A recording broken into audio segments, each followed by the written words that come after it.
பிரியமானவர்களே, இயேசு கிறிஸ்துவின் நாமத்தில் உங்களுக்கு என் அன்பின் வாழ்த்துக்கள். இன்னைக்கு ஆண்டவர் எனக்கு என்ன சொல்லுகிறார் என்று எதிர்பார்ப்போடு இருக்கிறீங்கல்ல.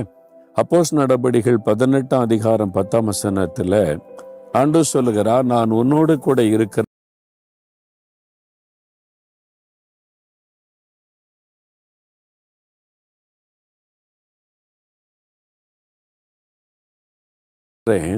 உனக்கு தீங்கு செய்யும்படி ஒருவனும் உன்மேல் கை போடுவது இல்லை.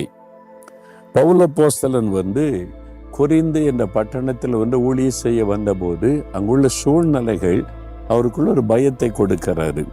சுவிசேஷம் அறிவிப்பதற்கு அந்த சூழ்நிலைகளை நோக்கி பார்க்கும்போது எதிர்ப்புகள், நெருக்கங்கள் என்ன ஆகுமோ என்கிற பயம் அதெல்லாம் காணப்படுகிறது. அப்போதான் ஆண்டவர் அவருக்கு தரிசனமாகி, நீ பயப்படாத, தைரியமா ஊழியத்தை செய்யி, நான் உன் கூட இருக்கிறேன், உனக்கு தீங்கு செய்யும்படி ஒருத்தனை உன் மேல கை போட முடியாது அப்படின்னு ஆண்டவர் வாக்கு கொடுக்கிறார்.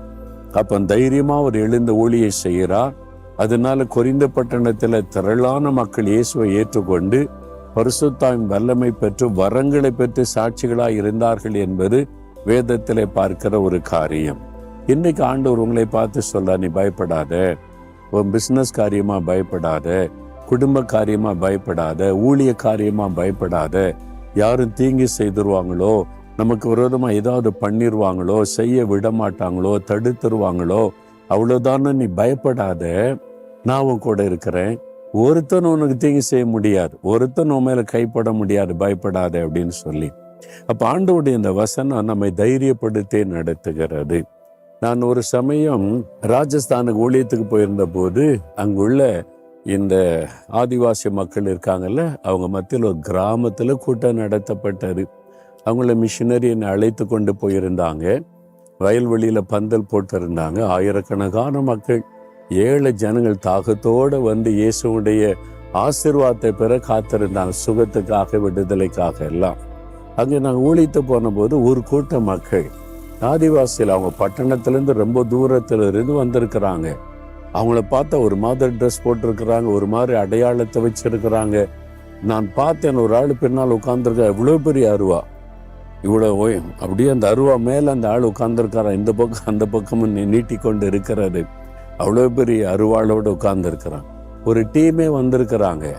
என்னதுன்னு விசாரித்து அப்போதான் மிஷனரி சொன்னாங்க, மத தீவிரவாத அமைப்பை சார்ந்தவங்க, நம்ம இயேசுவின் அன்பை இந்த மக்களுக்கு அறிவிக்க வந்திருக்கிறோம், இவங்க மதம் மாற்ற வந்திருக்கிறாங்கன்னு சொல்லி இவங்களை தாக்கணும்னு சொல்லி நமக்கு விரோதமாக ஒரு கூட்டத்தை அழைத்து கொண்டு வந்திருக்கிறான். பயங்கர ஆயுதங்கள், அவங்க பார்க்கறதுக்கு பயங்கரமான ஆட்கள், ஒரு இறக்க சுபாவம் கிடையாது, விரி பிடித்தவளை போல நின்றார்கள்.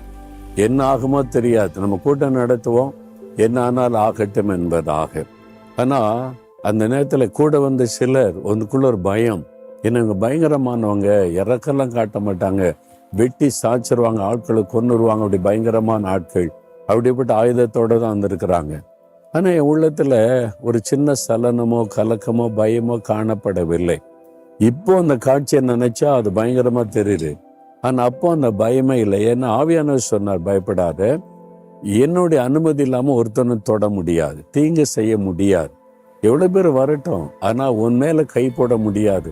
தைரியமா ஆண்டவருடைய பாவத்தை பிரசங்கம் பண்ணி அவங்களுடைய பாவத்திலிருந்து விடுதலைக்காக ஜெபம், வியாதிலிருந்து சுகத்துக்காக ஜெபம், அற்புதத்துக்காக ஜெபம், நிறைய பேர் விடுதலை பெற்று சாட்சியெல்லாம் சொன்னாங்க. ஏன்னா அவங்க கூட்டம் முடியட்டேன்னு காத்திருந்தாங்க. ஆண்டவர் ஒரு பெரிய அற்புதம் செய்தார் பாருங்க. கூட்டம் முடிய போற நேரத்துல ஒரு போலீஸ் ஜீப்பில் போலீஸ் இறங்கிட்டாங்க. நாங்க யாரும் கம்ப்ளைண்ட் பண்ண கூப்பிடவும் இல்லை, கம்ப்ளைண்ட் பண்ணவும் இல்லை. அவங்களா கேள்விப்பட்டு அவங்க அந்த ஆஃபீஸர் சேர் போட்டு உட்காந்து நான் பிரசங்கம் பண்ணதெல்லாம் கவனித்தார். பேசி முடித்தோடனே எனக்கு கை கொடுத்து, நல்லதுதானே மக்களுக்கு சொல்கிறீங்க, நல்ல செய்யுங்கன்னு சொல்லி எனக்கு வாழ்த்து சொல்லி எங்களை ஏற்றி அனுப்பிட்டார்.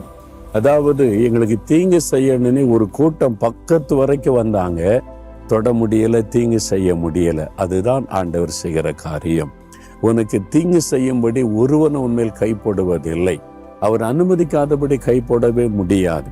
அதனால ஒன்றும் பயப்படாதுங்க, பக்கத்து வரைக்கும் தீங்கு வரும், உங்களை தொட முடியாது. நீங்க விசுவாசித்து, ஆண்டவரை எந்த தீங்கும் என்னை அணுகாது சேதப்படுத்தாத நான் விசுவாசிக்கிறேன்னு சொல்லுங்க, ஆண்டவர் அற்புதமான மாற்றத்தை உண்டாக்கி விடுவார். ஜெபிக்கலாம். ஆண்டவரே, இந்த மகன் இந்த மகளுக்காக ஜெபிக்கிறேன், ஏதோ ஒரு தீங்கு அவர்களை நெருங்கி கொண்டிருக்கிறது, என்னாகுமோ என்று பயப்படுகிற சூழ்நிலை. ஆனாலும் இந்த பிள்ளைகளுக்கு தீங்கு செய்ய ஒருவனும் அவள் மீது கைப்படுவதில்லை. நான் இந்த வாக்குத்தத்தத்தை விசுவாசிக்கிறேன். இந்த பிள்ளைகள் விசுவாசிக்கிறாங்க. இயேசு கிறிஸ்துவின் நாமத்தில் சூழ்நிலைகள் மாறட்டும். ஆசீர்வதியும். இயேசுவின் நாமத்தில் ஜெபிக்கிறோம் பிதாவே. ஆமேன், ஆமேன்.